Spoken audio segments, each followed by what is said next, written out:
dear ladies and gentlemen. As the Executive Director of the Baltic German University Liaison Office, I would like to welcome you today on the behalf of the office to the scientific evening Responsibility to Remember, Issues and Perspectives. It is a guest lecture by Professor Martina Austa from the University of Bonn. This is our very first event in presence after more than 2 years of pandemic. So we are very excited to welcome you here in person, especially as it is the primary event in our new office premises here and situated in Meirovica Bulvāris in the center of Riga. We are eager to continue our mission as platform for the increased scientific cooperation between the Baltic states and Germany. It has been 2 challenging years in which our office could reach an ever-broadening audience by shifting its programmatic offerings to online formats with professional diverse speakers referring to topical issues. Therefore, I also want to send warm greetings to our guests online, as today's event is hosted in modern hybrid format. The Ambassador of Germany to Latvia, Mr. Christian Held, has expressed his personal concern to take part in this event. Hereby, I want to express our gratitude that he found time in this stressful situation to talk and be with us tonight. As we know, Germans and Latvians share a long and multifaceted common history. We are deeply convinced that our nations will continue to shape the future together as partners, and I am more than glad to give Ambassador Held the floor now. Please. Let me just see camera angle over there. Okay, wonderful. So, first of all, to you and the whole team of the Hochschulkontor, many happy returns to your new premises, and this is also for me the first time being in presence in your premises. You spelled it out, COVID was not helpful over the past 2 years. Very happy also, I did part of my studies in Bonn, also at the historical seminar, so extremely happy to have Professor Aust from Bonn here. And to maybe immediately come to tonight's subject. I have just had very busy 24 hours with my minister, who took off a few hours ago to Tallinn to continue her tour of the Baltic states. And of course, you might have seen it in the press, one of the key elements was, of course, the Russian war in Ukraine. I myself, I just said so, of course not going too far on the academic levels, have also studied history because of exactly the chapter Professor Aust will elaborate on, what in German we call Vernichtungsfeldzug, Vernichtungskrieg, which is a war of annihilation.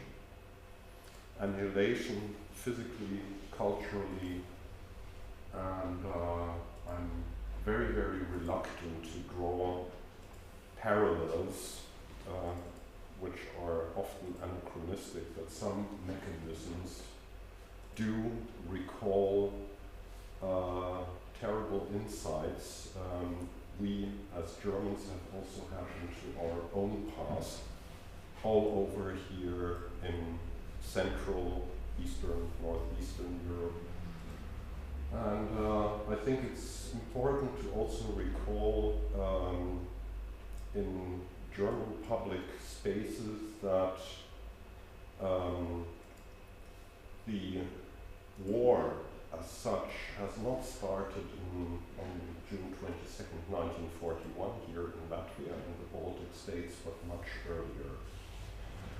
and also recognizing, and this is something our then Foreign Minister Genscher did 30 years ago. Last year we had all the celebrations for the 100th anniversary of our formal diplomatic relations. We all know that our historical ties go back way beyond. And also the 30 years of the renewal of diplomatic ties. And back then, both our Chancellor, Helmut Kohl, as well as our Foreign Minister Genscher said that we have a shared responsibility in what happened also to the Baltic states in the aftermath of the Molotov-Ribbentrop, call it Hitler-Stalin Pact, whatever.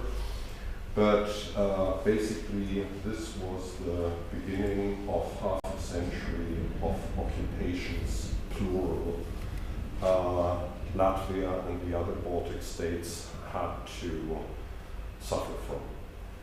I am sometimes now seeing in social media threads, Russians were always worse. I beg to differ. I think if we talk with the Jewish community here, or the few who are left, they will tell a different story. And the treatment of the Baltic states during German occupation, I think, cannot be characterized as the more civilized occupation, in no ways. I mean, I know in this room we will all agree, but sometimes now with the current emotions about what Russian forces are doing in Ukraine, I sometimes see this popping up, and personally I can in no way agree with this. Anyway, it's difficult to compare history, but it's good to look into history.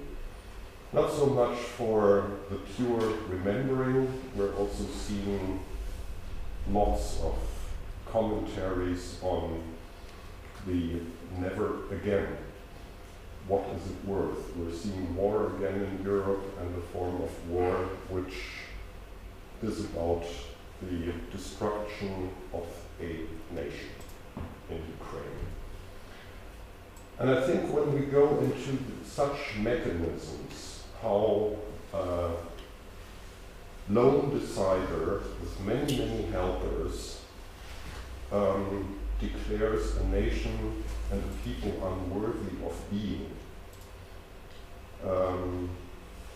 this brings us to reflecting how whole societies can come into the grip of such thinking. Please, I am not going to go into, let's say, deeper thoughts on the impact of propaganda and media.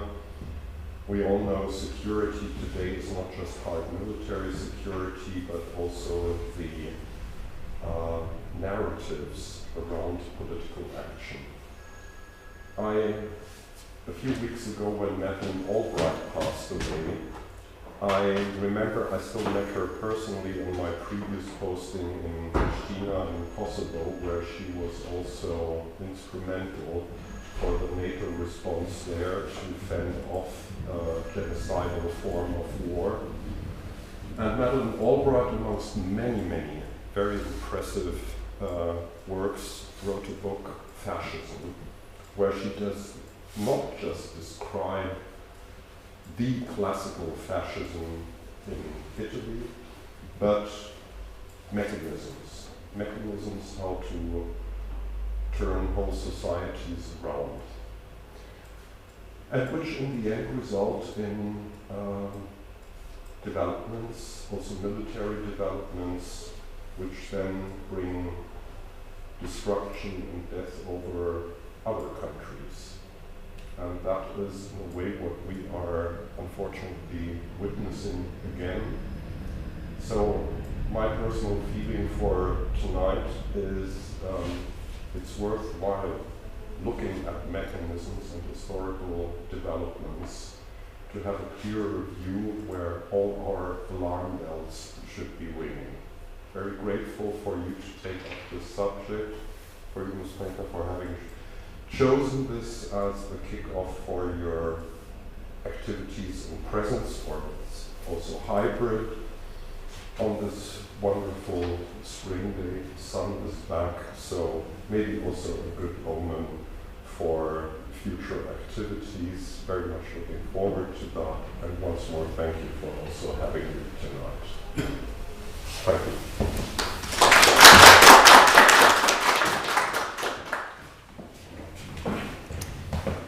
Mr. Ambassador, thank you very much for your kind words, and thank you very much once again for joining us tonight. But now I'm glad to introduce our distinguished speaker, Professor Martina Austa. And Martina Austa received his PhD in Eastern European history from the Free University of Berlin. Afterwards, he held positions at the universities of Kiel and Munich. He holds now the chair of Eastern European and Russian history at the University of Bonn. Professor Aust is currently serving also as a president of the German Association of Historians of Eastern Europe, and his latest book publications are Die Schatten des Imperiums, Russland seit 1991 und Erinnerungsverantwortung, Deutschlands Vernichtungskrieg und Besatzungsherrschaft im östlichen Europa 1939 bis 1945. I want to thank Professor Aust that he found the time to follow our invitation and come to Riga. Yes, the floor is now yours. Please.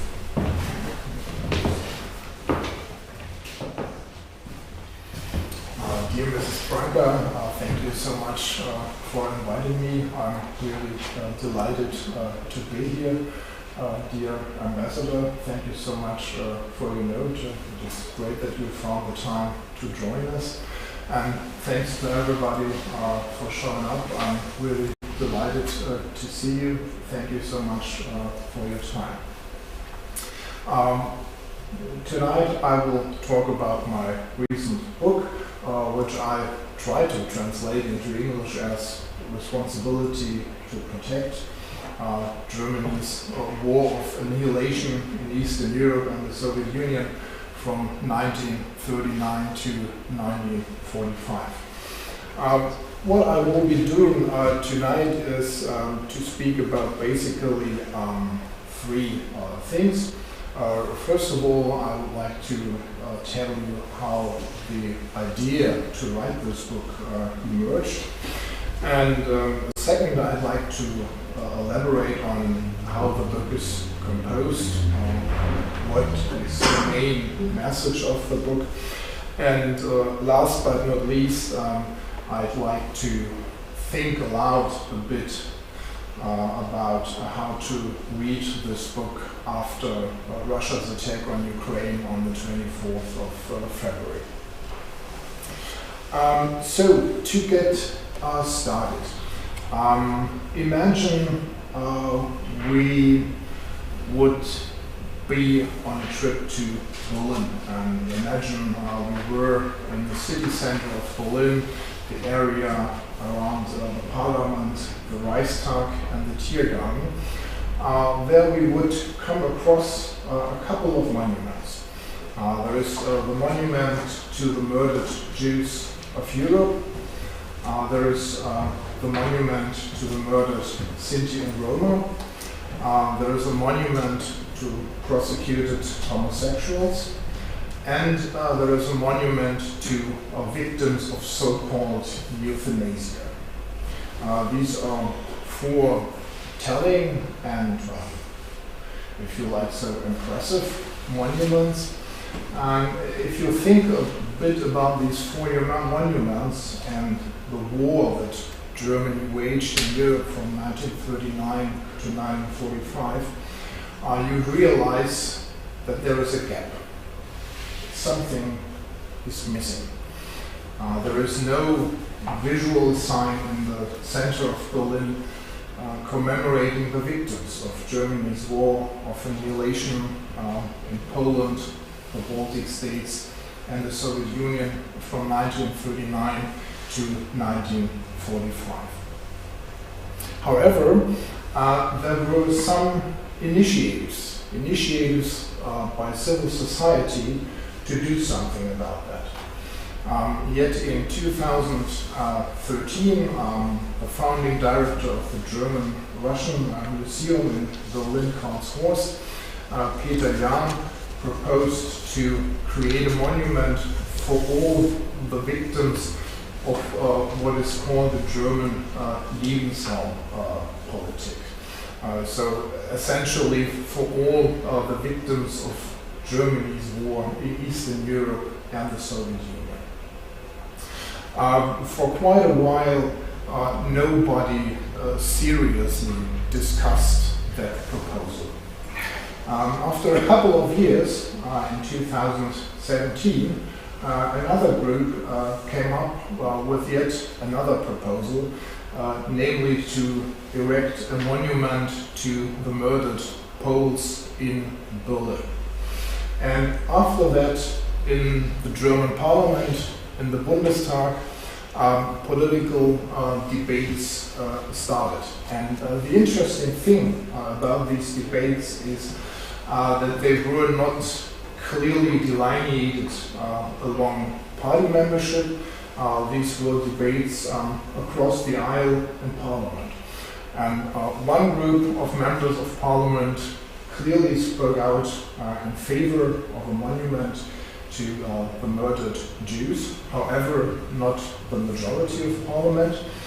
And another group reflected on creating something bigger, something taking into view a commemoration of all the victims of Germany's war of annihilation in Poland, the Baltic states, and the Soviet Union. These ideas further developed, and in the fall of 2020, the German parliament, the Bundestag, took two decisions separately from each other.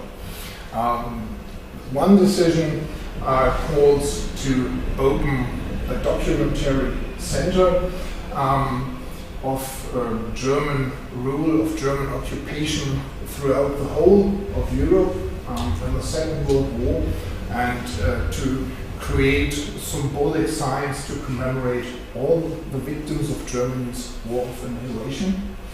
And 3 weeks after that decision, the parliament took a second decision, namely to create a place which is dedicated to German-Polish relations, and in specific to the history of Poland in World War II, to commemorate the Polish victims of Germany's war of annihilation. This is the context in which the idea emerged to write this book, which appeared last year in September.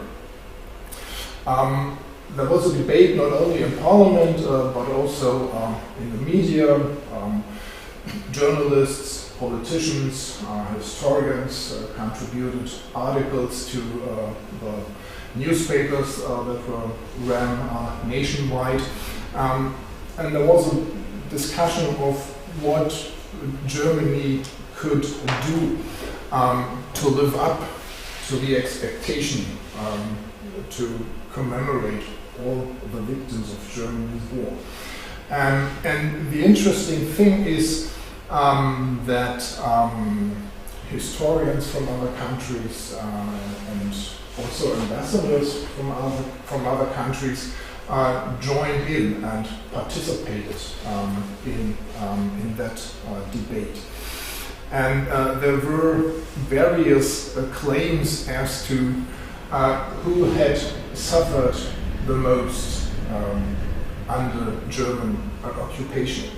And on various occasions, from various speakers, be they Ukrainian, Belarusian, Polish or German, I heard statements saying that, well, either the Poles or the Ukrainians or the Belarusians suffered the most under German occupation. And that became part of the rhetoric in that German debate. And being a historian, that made me wonder. And I was wondering whether it is the first and the most important question to ask, who suffered the most. And given all the knowledge that historiography has produced concerning the Second World War and Germany's war of annihilation in particular, to me it seemed most important to stress the specificity of all that individual suffering, be it the suffering of individuals, be it the suffering of societies under occupation and nations. And instead of arguing who suffered the most and who deserved the most prominent monument in the city center of Berlin, it seemed important to me to convey that broad historiographic knowledge into the public, and to call not to forget any victims of Germany's war of annihilation in our commemoration and in the way how we discuss how to further advance that German memory of World War II.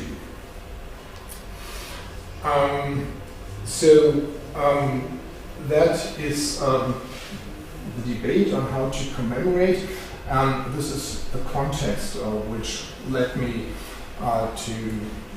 to decide to write that book within a very short period of time.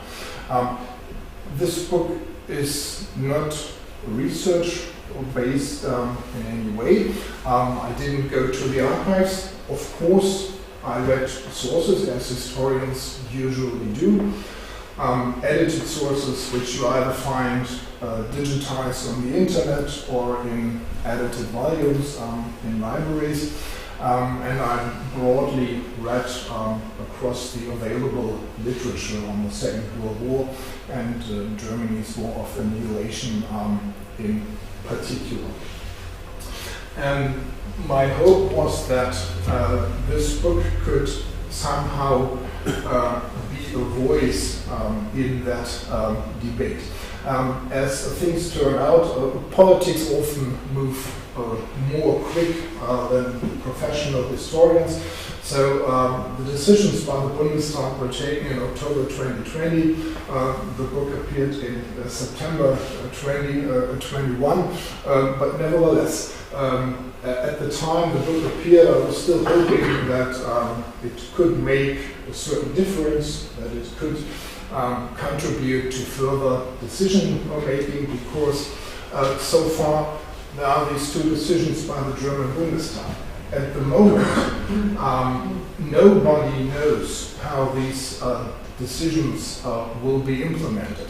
At the moment, nobody can say how that Polish-German place in Berlin will be designed.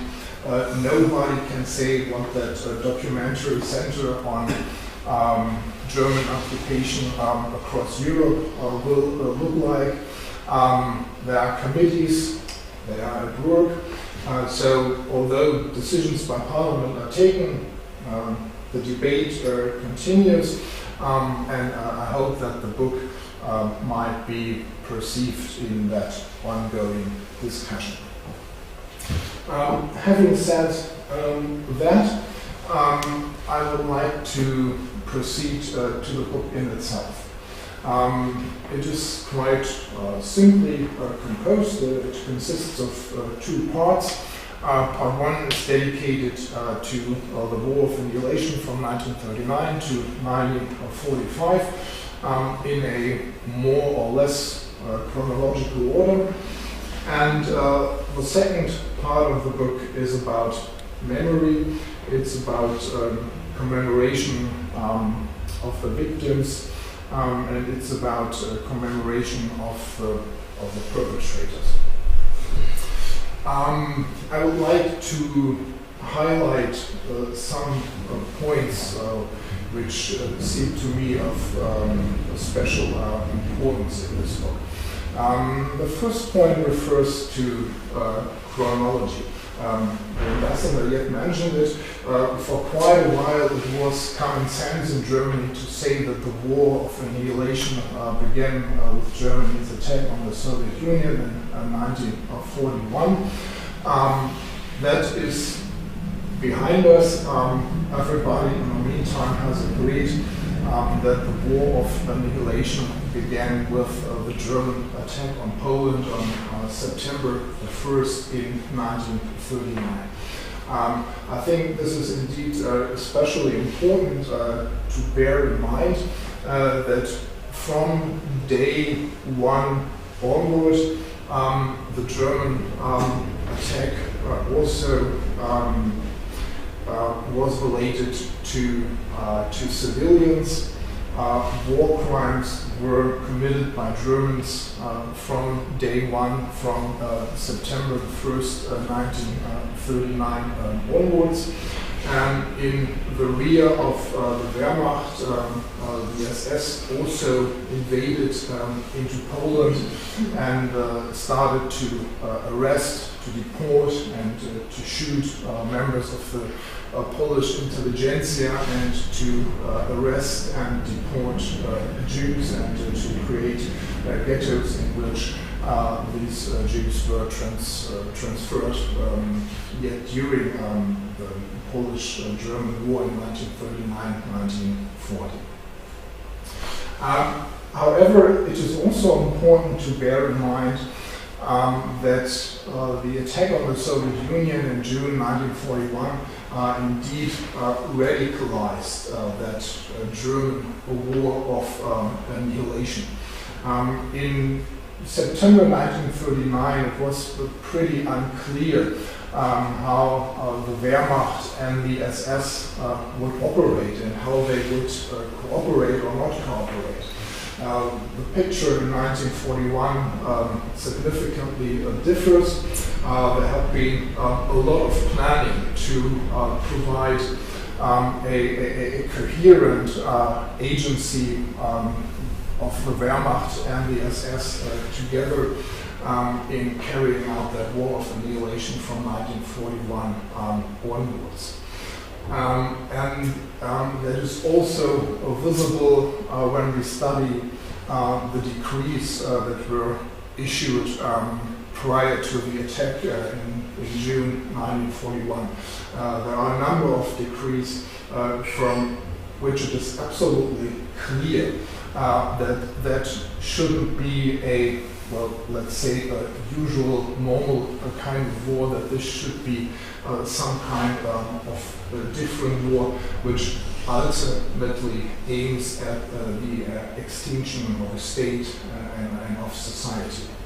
And last but not least, the attack on the Soviet Union radicalized Germany's war of annihilation because it is a very crucial step in bringing about what we today call the Holocaust.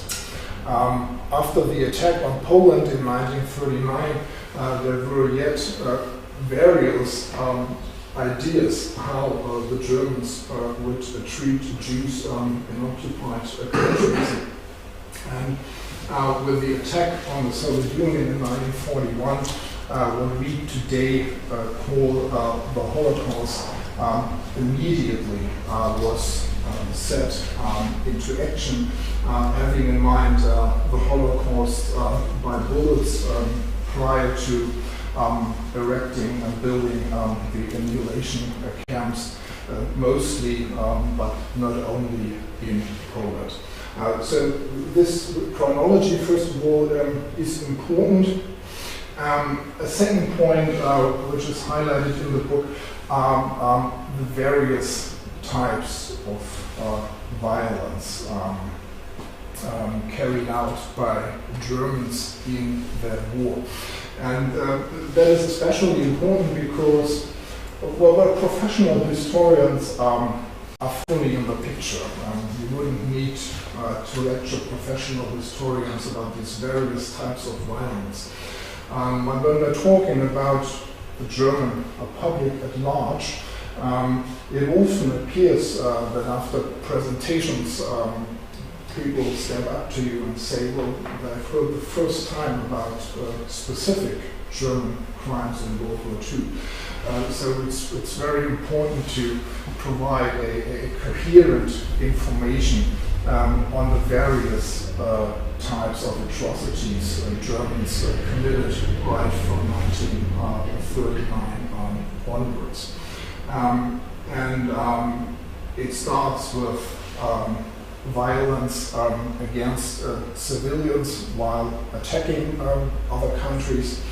In the early morning of September 1st in 1939, the German Air Force carried out a bombardment of the Polish town of Wielun. There were no military objects in this town. The German Luftwaffe only targeted civilian targets in Wielun. Then there were arrests, deporting, shooting of civilians. That holds especially true for Jews, but not only for Jews, also, for instance, for the Polish intelligentsia and for all members which belong to the Communist Party in the Soviet Union, or for the so-called political officers in the Red Army. Then there is the Holocaust by bullets carried out virtually everywhere, in all areas under German occupation in Eastern Europe, from the Baltic Sea to the shores of the Black Sea. It is really painful to look at maps with all those little dots where Jews were shot by Germans. It is a map which is completely filled with these little dots which tell us that nearly everywhere such mass executions took place. Then there is hunger. The most important example here being the blockade of Leningrad for nearly 900 days, with the only aim to let the population of Leningrad starve under this blockade. Hunger was also part and parcel of German war planning on a broader scale. It was completely clear to the Wehrmacht, but also to the civil bureaucracy in Germany, that the Wehrmacht should obtain all the food and all the resources available in areas under occupation. And prior to the attack on the Soviet Union, the Reichsernährungsministerium and the Wehrmacht calculated that probably about 30 million or so civilians in the Soviet Union would die to be able to supply the Wehrmacht with food. Then there are other acts of violence. Forced labor has to be named here, which not only had to be performed in the areas under occupation. Millions of people from Poland, from the Baltic countries, from the Soviet Union, especially from Belarus and Ukraine, were deported into the Reich and had to perform forced labor under very, very poor conditions. At that point, the underlying racism of these acts of violence also is clearly visible, because forced laborers, say for instance from Poland, were differently treated than, say, forced laborers from France. They were kept in much more poorer conditions in terms of hygiene, in terms of food, and that also cost many lives. And then there is another act of violence which I shouldn't forget, or at least two. One is the treatment of Soviet prisoners of war. Right from the start, the Wehrmacht had taken the decision not to take care of them as prisoners of war, as international law provided it. Right from the start, it was clear that millions of them would die, and roughly 50%, more than 3 million soldiers of the Red Army died in German captivity. And finally, the last example I'd like to highlight is the burning of villages across Eastern Europe and the occupied parts of the Soviet Union. That was often labeled as a fight against partisans, but in essence it was sheer violence against ordinary people, against the civilians.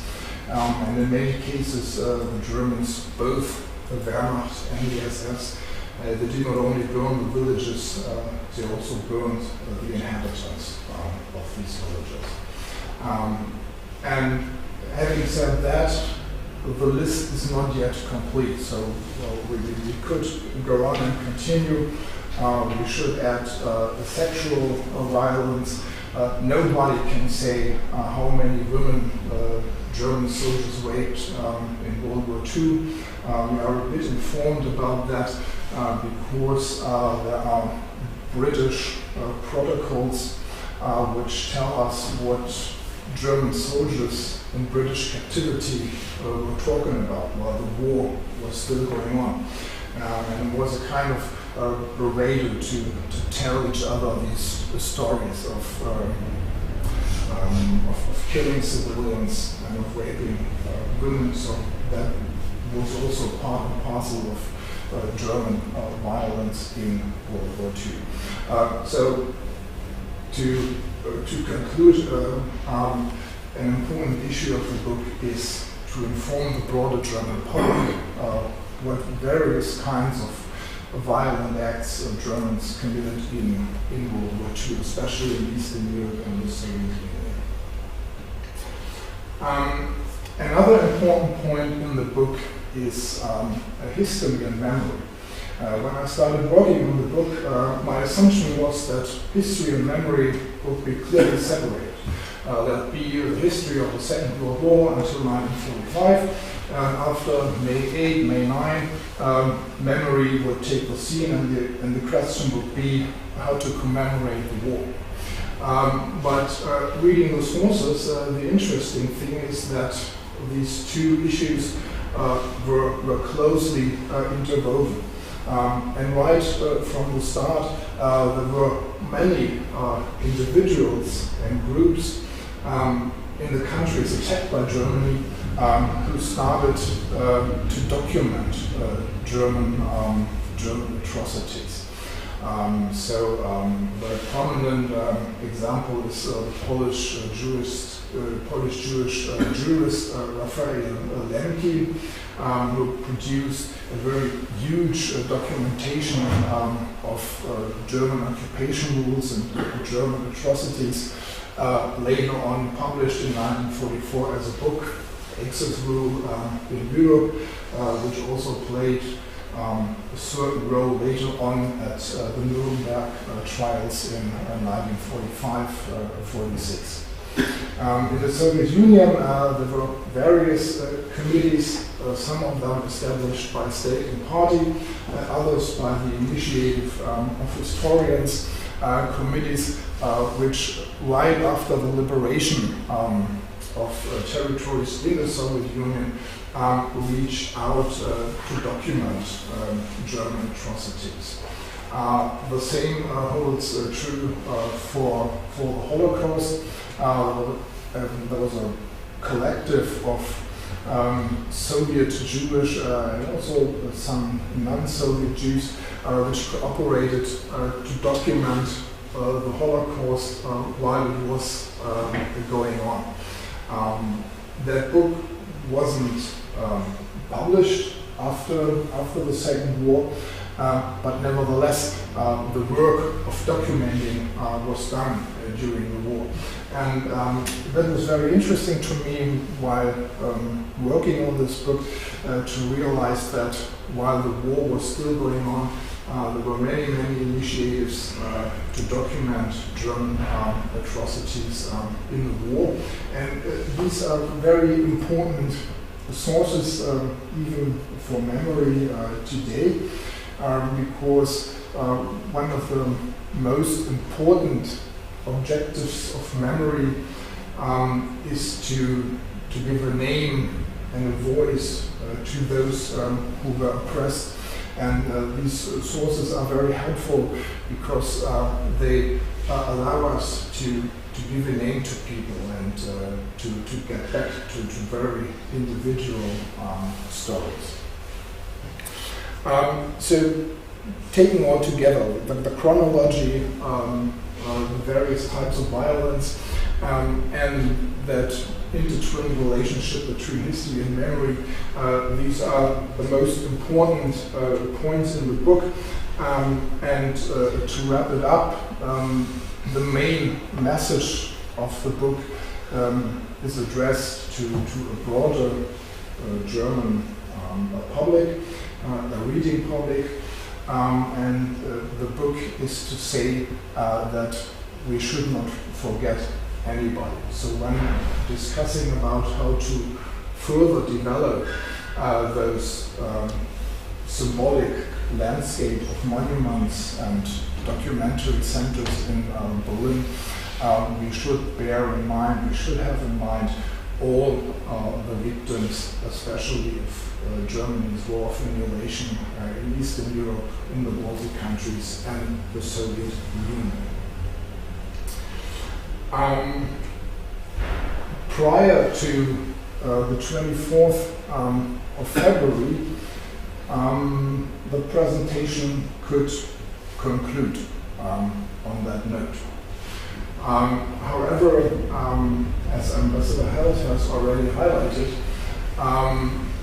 it is hardly possible to do business as usual, also in historiography and also on the field of memory studies, and also when we are discussing the question, what should Germans do and think looking back at the Second World War.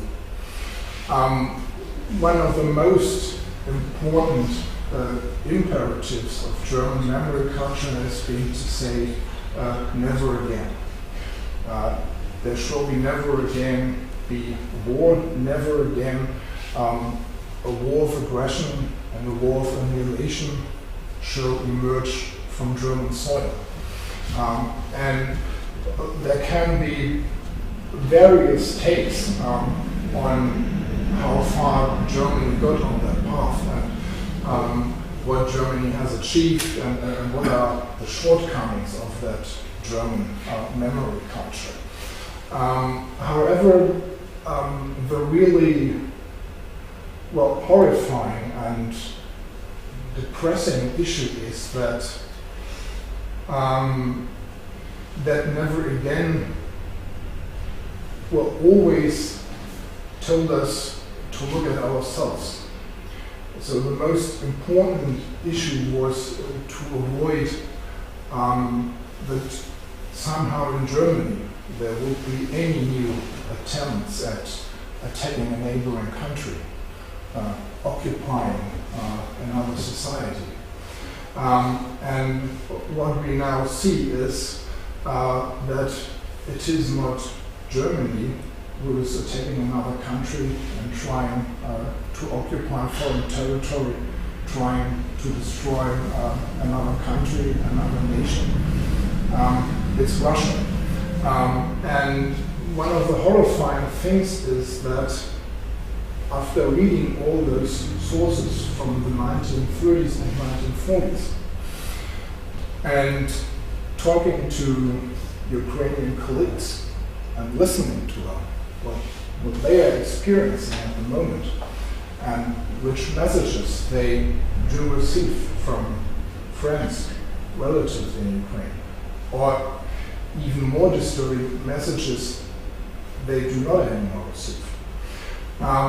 Then there is a striking family resemblance. It seems that all of a sudden, that all those reports about various acts of violence that we know from the sources from the Second World War, they are once more part and parcel of our everyday communication. And being a German historian, studying among other things Russian history, Ukrainian history, Polish history, and the history of German warfare and occupation in World War II, it seems striking to me how many, well, family resemblances there are between Russia's attack on Ukraine and Germany's attack on Poland in 1939. There is that huge contempt for a neighboring country. There is the absolute will by the political leadership to attack that country, regardless of what kind of diplomatic negotiations there have been prior to the attack. There is violence against civilians from the very first day of the attack, and there is a radicalization of warfare, which moves very quickly. Being a German historian, I have always been very, very cautious to draw any parallels between Nazi and German history and whatever else histories or news in the world, because in most of the cases that doesn't lead anywhere. And also today, it would be an exaggeration to say that having a look at National Socialism and having a look at Putin and his regime, history repeats itself. We cannot say that because we know how German warfare in the Second World War developed. We know about the Holocaust. But nevertheless, when the question is, what lessons do we learn from history? Then the least thing to do is to realize that there are certain patterns of warfare and of radicalization, of atrocities against civilians, war crimes, and mounting evidence that it is even justified to discuss the issue of genocide. And that leads us back to the question, what is the German responsibility? What are we to do at the moment? What is most important? Is it most important to present books like the one I've written over the past years? Is it most important to look back at the Second World War and to discuss whether it makes sense or not to create yet another monument in the city center of Berlin? Or are there any other questions which are more important when we're asking what are the lessons that we've learned from history? Or didn't we learn the lessons from history? I cannot claim to have decisive answers to these questions, but the least that I can say is that it seems to me that a huge part of the public sphere in Germany, of politics in Germany, for whatever reason, deliberately or unconsciously, turns a blind eye on these questions. There is a palpable hope among some in Germany that this war will end soon, and that afterwards we can return to business as usual, and that there won't be any critical questions we have to ask ourselves. However, there's also another point in the German public sphere and among politicians in Germany who say that if we really claim to have learned the lesson from history, then the lesson should be to support Ukraine in any way possible. And it is indeed not only moving in an emotional way, but it also makes you think in terms of what to do in political terms. When you listen to all those stories of people in Ukraine who witnessed the German attack in 1941 being children, and who nowadays witness the Russian attack as elderly people. And that is deeply disturbing. And that at least calls for a more broad discussion in Germany what to do. I don't want to lecture you on politics. I'm not a politician, and I cannot claim to have the answers that might help in any way to solve the current situation of being Russia's attack on Ukraine. But what disturbs me is a kind of, restricted communication, especially on the part of the German government. The German government should be more explicit on what it does, what it can do, what it wants to do, what it cannot do, and how that relates to history. On the 27th of February, German Chancellor Scholz coined that term of a Zeitenwende. I don't know how to exactly translate that into English. It refers to something like, the end of an epoch, the beginning of a new era. So something has ended, something new has just begun. And it would be good to more explicitly explain what that means and how our knowledge of World War II, how our responsibility to remember, how our responsibility for Ukraine is involved in that. On that note, I'd like to end, I'd like to conclude. Thank you so much for your attention.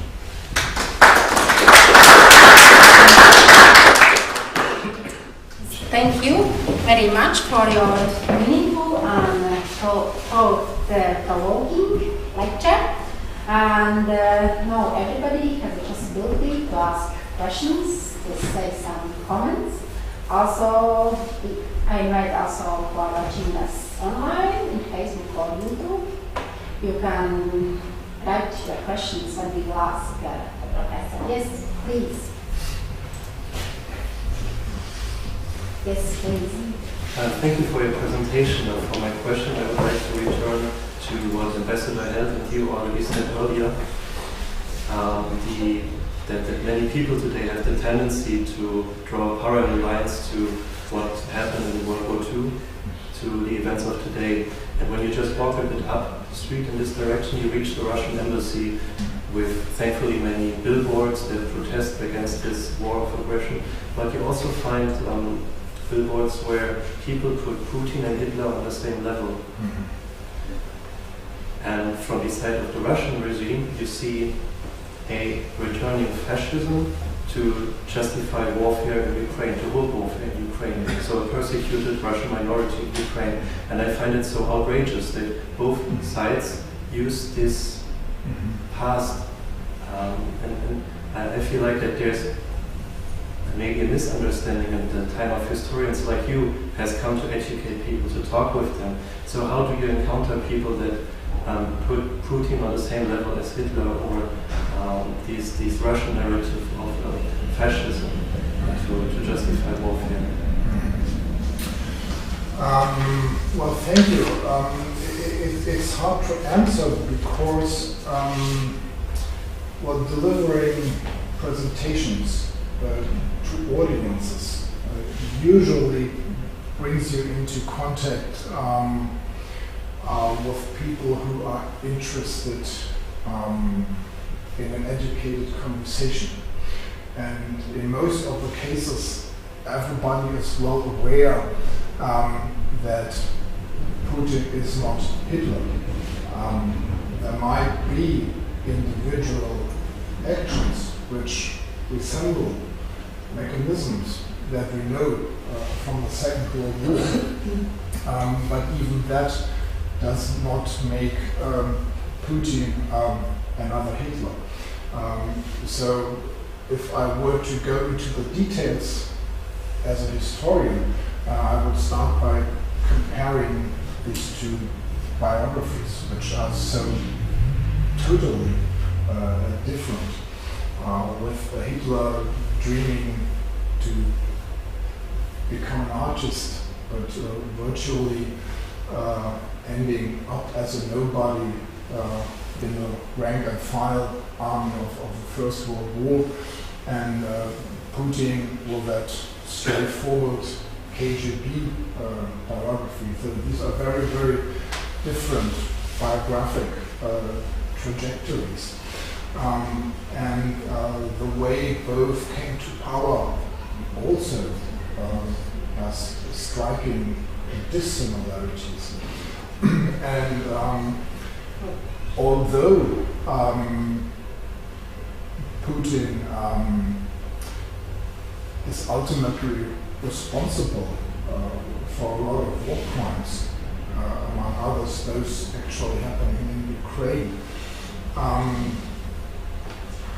it is not possible to put that on an equal footing with how Germans killed Jews in the Second World War.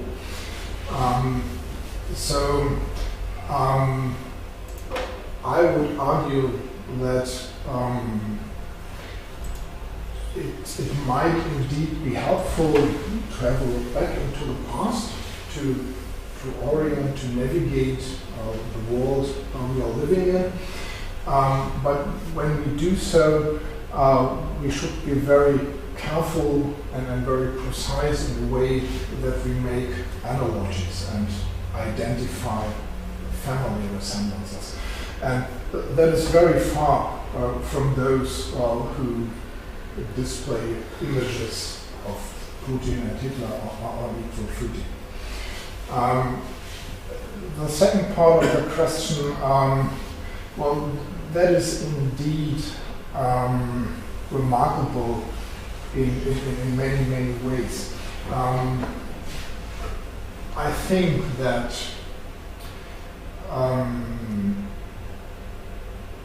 the Soviet victory in the Second World War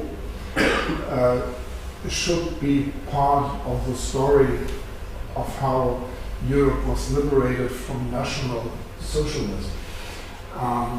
And that is something that all those who contributed to that victory, so all the successor states of the Soviet Union,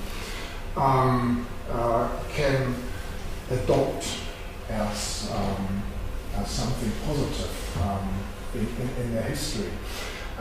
And the way that Putin tries to use it at the current moment leaves me completely speechless. It is pure fiction. There is no genocide against Russians anywhere in Ukraine. There are some right-wing extremists in Ukraine, but there are right-wing extremists in every country in Europe. And in some countries in Europe, these right extremists are members of parliament. In Ukraine, they are not. So ever since 2014, at whatever you look, whatever party you look for on the right wing of the political spectrum, nobody made it into parliament. So it's completely ridiculous to perceive or to try to depict the Ukrainian leadership as a leadership of fascists, and most importantly, with a president from a Jewish family. And my ultimate takeaway is that while isolated in the corona pandemic, having started to read history, or Putin claims to be a historian, he has spun off into some kind of fictionalized mythological realm, producing something which we wouldn't call history, but what he perceives as his history. And that is also what makes the current situation so disturbing. So to get back to the German discussion, I think that all those who apparently outspokenly seem to hope that somehow this Russian-Ukrainian war will end and then everything will be fine, they're completely misled by what Putin actually does.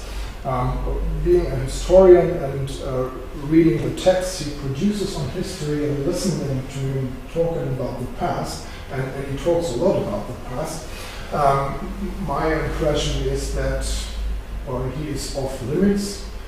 He doesn't think anymore in terms of diplomacy, strategy. He thinks in terms of a completely fictionalized history, and that is what makes him uncalculable. That is what makes him unpredictable at the moment.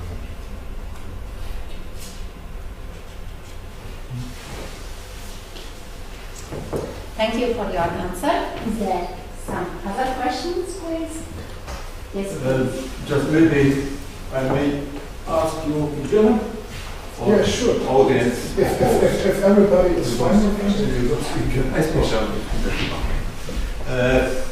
Ich wundere, Herr Ambassador ist auch hier. Vielleicht können Sie gehen schon, ja? Eigentlich, okay. Oder haben Sie eine konkrete Frage? War die Visite von Bundesaußenminister gestern hier in Riga erfolgreich? Dann gehen wir von der Kamera, Entschuldigung fürs... Bleiben Sie doch bei mir. Gottes Willen. Also die Frage, switch back to English, maybe also for the hybrid audience. I just don't know it's the reasons why English. Maybe it's Sorry? having reasons for English, really. That was what... Maybe there is somebody listening also in English online. Computer. Okay. Okay, so if English is okay, I think very successful. In many ways, it shows again it's better to speak with each other than about each other. And I must also admit this was the first bilateral ministerial visit since February 2020, when Peter Altmaier, our former Minister of Economy, was here, and then Corona struck. So also the political relations have in a way suffered because it's a different thing doing a Zoom call and then sitting together.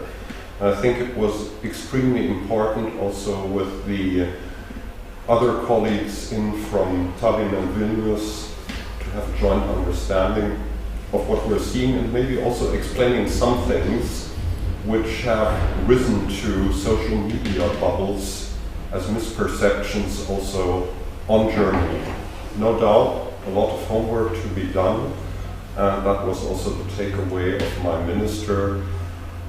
But also, interestingly, a lot of common understanding, especially matters of security policy, but also on general understanding how we have to move on with both Russia and especially, of course, Ukraine. So I'm very positive about the outcome, but that doesn't mean that we stop there. We have to move on. Talking about having to move on, I really apologize, but I'm overdue already, but I just wanted to get that question. So, apologies and thank you once more. Eigentlich die Frage war zu euch, for the reason why, warum just in diesem Moment die Erzählung kommt. Und dann habe ich geguckt in Internet. Vor 2 Tagen ist Jahrestag von Warschauer Aufstand. Ja?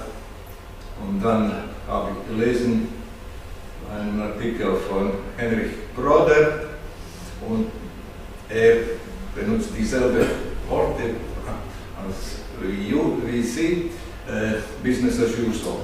Und dann sagt er einfach, stopp diese Heuchelei. Es geht nicht mehr Business as usual. Wir müssen mehr sehen auf Gegenwart, auf Ukraine. Und dann die nächste. Und nur einen Tag später kommt die deutsche Bundesministerin Riga mit diesen neuen, wie Sie wissen schon, deutsch-ukrainische diplomatische Spannungen in Berlin.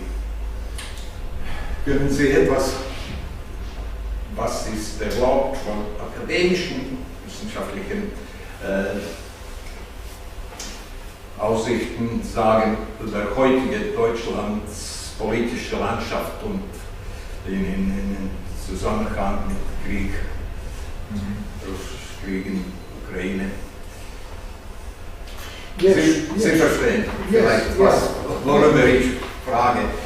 Die Herr Botschafter von Ukraine ist im deutschen Fernsehen und auch vielleicht sehr ambitiös geworden. Was für Lieferung eigentlich die zentrale Frage ist. Thank you so much for your question. Sure, I can say something about the political landscape in Germany and Russia's war against Ukraine. So first of all, we have to realize that German foreign policy vis-à-vis Russia completely failed. To me, this is absolutely evident. Germany placed its bet on economic entanglement with Russia, and thereby hoping that that would turn Russia into a reliable partner. It turned out that that is definitely wrong.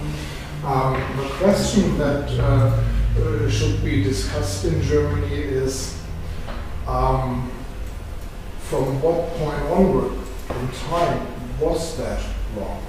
And there are various takes. Some say, well, it has always been wrong. It has been wrong for nearly 3 decades. Whereas others say that at least from 2014 onwards, it was wrong. And there is a discussion which is only just beginning in Germany, and I hope that it will gain momentum, and I hope that it will be a serious and all-encompassing discussion. To proceed to the political spectrum, it now turns out that the only party who at the moment can claim to have foreseen what actually happens and what comes, that is the Green Party. All the other parties are, in one way or another, instrumental in that old tradition of Russian foreign policy, of German foreign policy vis-a-vis Russia. So the Social Democrats tried to design their foreign policy in terms of tradition of the old Eastern policy, Ostpolitik of the Social Liberal coalition back from the late 1960s, early 1970s. The liberals joined in for various reasons. Some of them being very close to the former German ambassador Hans-Dietrich Genscher, and others for, first of all, economic reasons.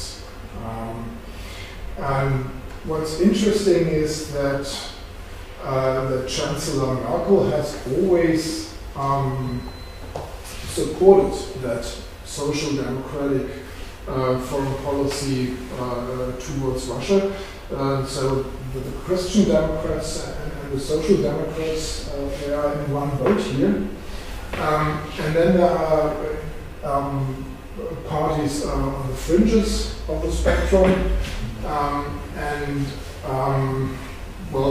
The left, although claiming to be against imperialism, to be against fascism, they even now try to advise Ukrainians to go for peace with Russia, which is just inconceivable. And then there's on the right the alternative for Germany. That is a very old Prussian tradition palpable. There's a lot of rhetoric of German-Russian friendship, and well, in usual times, to put it shortly, it would be okay, but we are living in usual times. That is not acceptable. That is the political spectrum vis-a-vis Russia. What is difficult to assess is what is the calculus of German Chancellor Scholz at the moment. Well, he always claims to cooperate with all German partners in NATO and in the European Union, and he claims that the Federal Republic of Germany supports Ukraine. And indeed it does. There is financial aid. There must have been some weapons that Germany delivered to Ukraine. And there is a civil society in Germany which is helpful towards refugees from Ukraine. But it's difficult to say what the government does in particular. The striking thing is that at the moment nobody can tell which kind of weapons Germany delivered to Ukraine. And it is also unclear what the Chancellor specifically plans to do in the near future. He says, well, it's all coordinated, we're talking, everybody please feel safe, we're doing our job. I think the public deserves to learn more about the details, what Germany has done, what it could do, what it cannot do. So there has to be more communication, not only about specific aid for Ukraine, but also about the rationale and the broader picture, the broader narrative. And to me personally, and here I'm not speaking as a historian, but just as a German citizen, it is difficult to say what's on the mind of the Chancellor. Does he have a look at German society and the various opinions in German society, with some calling for unconditional support of Ukraine, whereas others cautioning, saying that we should be careful not to be involved in the war? Or is he under the spell of a network of social democrats with Gerhard Schröder, Matthias Platzek? Is that a part which still not only dominates the mind of many social democrats, but also the chancellery? Well, who knows? But these are questions that are probably on the minds of many people these days. Also for Germans, he speaks too less, very silent in pronunciation. Yeah, and he speaks in a very formalized and bureaucratic way. So it must have been the day before yesterday. There was a press conference in the evening, and the statement he delivered was very formal, very bureaucratic. Is that another one, social democrat from Brussels, similar family name, Schultz. Schultz, the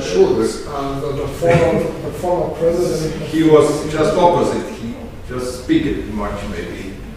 That's why I didn't elect. Okay, thank you very much. Thank you. That's interesting. There is one more question, yes, please. Yeah. Thank you very much, Professor Aust, for being with us, for sharing your insights. My name is Lukas Assekow. I'm a fellow with the Friedrich Ebert Stiftung here in Riga. My question actually starts from the observation that President Putin step by step has turned Russia into a garrison state, and one of the instruments of bringing it about has been politics of remembrance and commemoration, with big military parade, reintroduction of big military parades on the Red Square in early May. So my question is, do we need I would call it de-Prussianization of the Russian mind? Do we need a demilitarization of the mentality of Russian society? How could Russian politics of remembrance look like after the end of the war in Ukraine? And can we possibly draw in lessons from the German case for bringing about this change? What needs to be done? Because I think I'm right in saying that the politics of remembrance in Germany was not just bottom up from civil society, it was also top down from the Allies. Are there any, I know it's difficult to draw parallels, but are there any lessons we can learn from this? Thank you.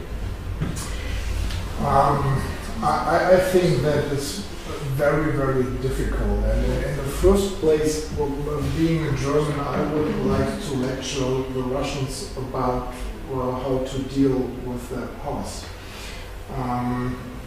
And although these days it might seem a bit questionable to do so, but I think speaking as an academic, it's important to bear in mind that there were various ways of commemorating the Second World War in the Soviet Union and in Russia. And maybe it's even worthwhile to look back at the year 1945. So Stalin had the huge victory parade on Red Square on June 24th in 1945. And after that, there was complete silence. There was no victory day, there were no parades, but ordinary people in the Soviet Union all remembered the losses in their families. And bottom up, they were asking to provide some space for any commemoration at all. And that resulted in Brezhnev's re-establishing of celebrating the victory in the Second World War. So what we used to perceive as a re-Stalinization of commemoration in times of Brezhnev was ultimately the only way that state and party were ready to open at least some spaces for society to commemorate Soviet victims of World War II. And they did so in not commemorating the loss. It was not about grief, but it was about people becoming heroes, defending the country. That started under Brezhnev, and then after the dissolution of the Soviet Union in 1991, the question was, what next? There was that huge question, what could be a new concept of Russian identity? And there were many ideas flying around. And Yeltsin, on the occasion of the 50th anniversary of the end of World War II, he decided to choose the commemoration of Soviet victory in the Second World War in the first place. So he opened that memorial complex in Moscow, and he re-established these parades on Red Square. And Russian civil society was indeed creative in coming up with alternatives. So there is that initiative of the so-called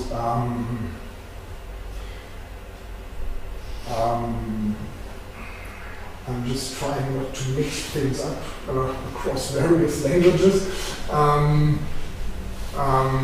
I think in German it's Die unsterbliches Regiment. And so it's a commemoration procedure also on the 9th of May. People meet and they have portraits of their ancestors who died in the Second World War. And they are just marching the street in silence. So there is no heroism. It's just a procession of remembrance which transports, communicates the grief about the loss of family members. And there are also other forms of commemoration. For instance, in St. Petersburg, once a year, people meet in the backyard of their houses and they read out all the names of those who died during the blockade. So what I'm trying to say is that there were alternatives to that state-centered, heroic narrative that Putin has emboldened over the years. But at the moment, very basically speaking, historians should be cautious to make to do any projections about what the future might look like. And this is basically true, and it is even more true when we're talking about Russia, because at the moment, I would say that Russia definitely will lose this war. And I'm also convinced that this war is the beginning of Putin's end, but nobody knows when that war will end, and nobody knows what that will mean for Putin. Will he stay in power or not? And nobody can say what there will be after Putin. It is completely unpredictable. I don't have any clue to suggest anything about the future in Russia. May I have a follow-up question? Sure. But would you personally say that the state-centered instrumentalization of politics of remembrance and, let's say, a flawed narrative and glorification of both the imperial and the Soviet past in present-day Russia has been instrumental and has been vital in bringing about the war in Ukraine, in the sense that it made it thinkable in the first place. It provided, let's say, a flawed historical justification for what is going on. We've been mentioning this with the TV address and Putin's ideas about history. don't you think we need to work within the Russian civil society when the war is over to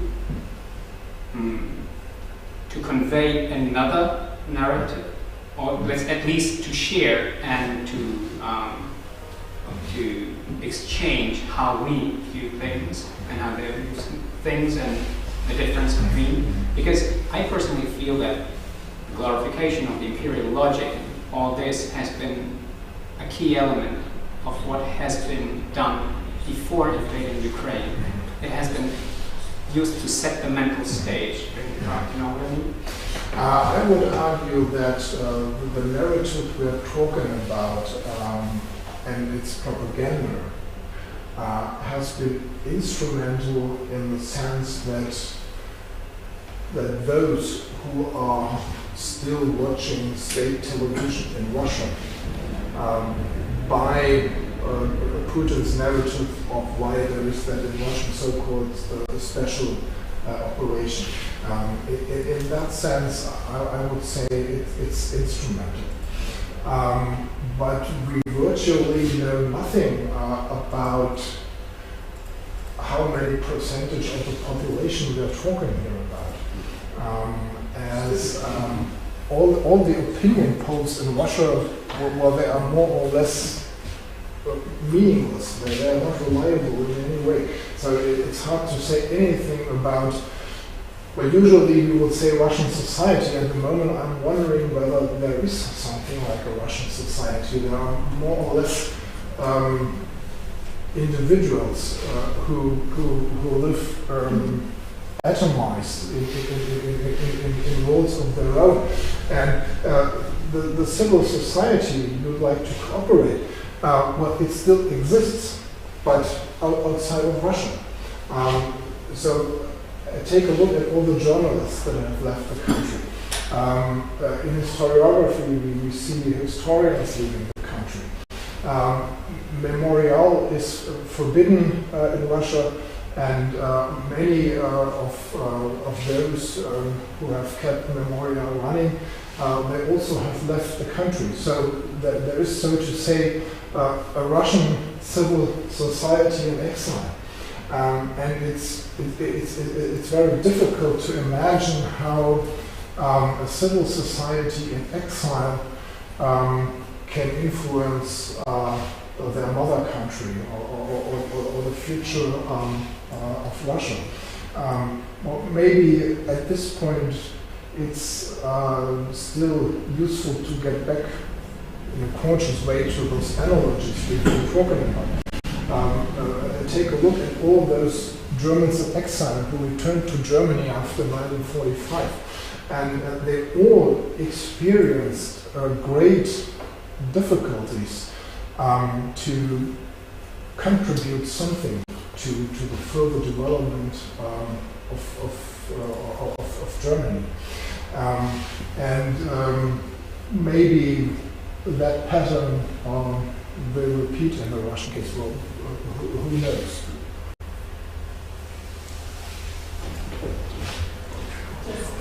Yeah, that's question. I was wondering if you see outstanding similarities between interwar Germany and the Russia of today, as both of them felt as punished great powers that reclaim their history now. Yeah, I think that's indeed a parallel you can point to. There is some justification to that. I mean, the difference is that Germany lost the World War, the Soviet Union didn't, but there is that feeling of unjustified loss. And I'd argue that that is indeed something that post-Soviet Russia and Weimar Germany have in common. Yes, you're right.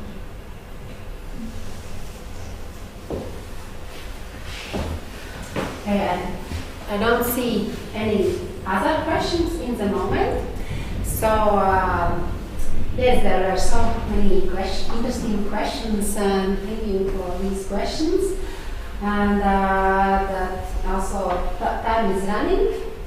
And I have to say that our second speaker had a force majeure situation on the way to us. So he hasn't arrived, so that's the reason why you had so much time for questions and discussion. But I think that in the moment I would like to thank very much our German speaker. Thank you very much for coming to Latvia. Thank you very much. Thank you so much. Thank you. And thank you all for your attention. And now I would like to invite you all to continue discussions in more informal way and to celebrate our first event in these beautiful office rooms. So please, let's meet with a glass of sparkling wine. And thank you for your attention and for coming. And have a nice evening. Thank you very much. Well, thank you so much.